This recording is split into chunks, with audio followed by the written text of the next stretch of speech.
கலைஞர் நூற்றாண்டு நிறைவு விழாவை முன்னிட்டு இன்னும் சற்று நேரத்தில் கலைஞர் நினைவு நாணயமானது வெளியிடப்பட உள்ளது. இது குறித்தான கூடுதல் விவரங்களோடு நமது செய்தியாளர் வெங்கட்ரமன் இணைகிறார். வணக்கம் வெங்கட்ரமன், விவரம். வணக்கம். கலைஞருடைய நூற்றாண்டு நிறைவு விழாவை ஒட்டி அவரது உருவம் புரிந்த அந்த நாணயம் வெளியீட்டு விழா நடைபெறக்கூடிய அரங்கமான கலைவாணர் அரங்கத்திற்கு மத்திய பாதுகாப்புத்துறை அமைச்சர் ராஜ்நாத் சிங் தற்பொழுது வருகை புரிந்திருக்கிறார். குறிப்பாக கலைஞர் கலைஞருடைய நினைவிடத்தில் மலர் வளையம் வைத்து மரியாதை செலுத்திய பின்னர் கலைஞர் உலகம் என்று அழைக்கக்கூடிய அந்த அருங்காட்சியகத்தை முதலமைச்சர் மற்றும் அமைச்சர் பெருமக்களுடன் சென்று அங்கிருந்து தற்பொழுது இந்த நூற்றாண்டு நிறைவு நாணய வெளியீட்டு விழா நடைபெற இருக்கக்கூடிய அந்த கலைவாணர் அரங்கத்திற்கு தற்பொழுது ராஜ்நாத் சிங் அவர்கள் வருகை புரிந்திருக்கிறார்.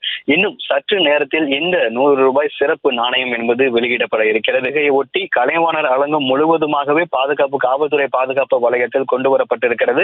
இந்த விழாவில் தமிழக அமைச்சர்கள், அதே போல திமுக நாடாளுமன்ற உறுப்பினர்கள், அதே போல திமுக சட்டமன்ற உறுப்பினர்கள் ஆகியோர் பங்கு பெற்றிருக்கிறார்கள்.